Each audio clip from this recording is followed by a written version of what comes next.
All right, what's going on, everybody? Why Tutoring here. So today I thought it'd be fun to learn about the four common programming variable types everyone should know. And this is regardless of whether or not you're a programmer or not.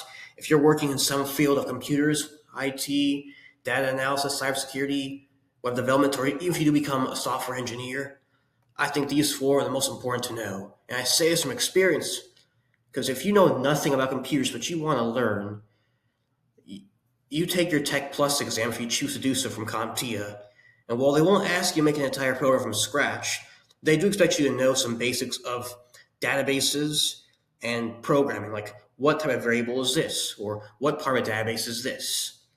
And of course, if you do decide to get into the field of software engineering, it's always good to know. So I'm gonna help you with that. Because again, you walk into an interview, you say, I don't know what a float is, you're not getting that job. Anyways, so you see I have something called strings, ints, floats, and booleans. And these, the fun thing here, these variable types are the same in every program for the most part, whether you're doing Python, Java, C, C++, COBOL, it's all the same. So you learn one type in one program, that's the beauty of programming. You're able to get another one. So a string. The way I like to describe a string is basically in programming, you use these a lot. To cut the video, I accidentally sneezed. And these are called quotation marks. I'm sure you know that. Usually we use this to store variables. So let's have a name. Let's say word underscore name equals hello world.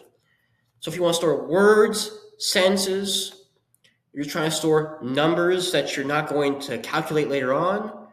Or so for example, maybe you want to do a phone number like this.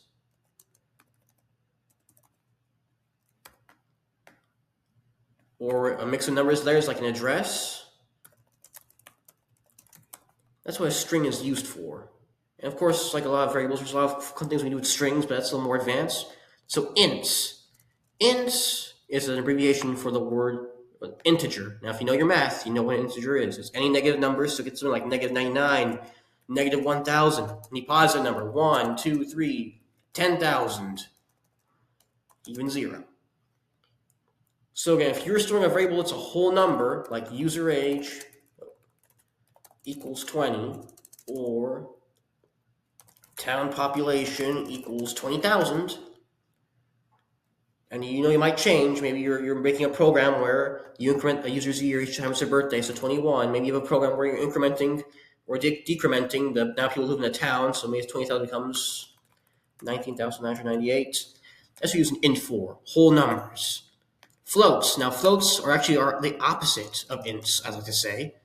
There we use to store decimal numbers. So you know your decimals for math as well. Again, I do recommend in programming, have a basic understanding of math, your numbers and stuff.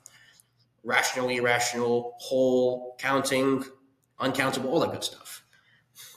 So if you want to store, let's say, something that you know will be a decimal, like user half age, because it can't be 6 or 7, it'll be 6.5, 6.5. You want to store how tall a person is, so person height, and change the fraction 7.5, 7 3/4 to decimal, 7.75. That's what you use it for.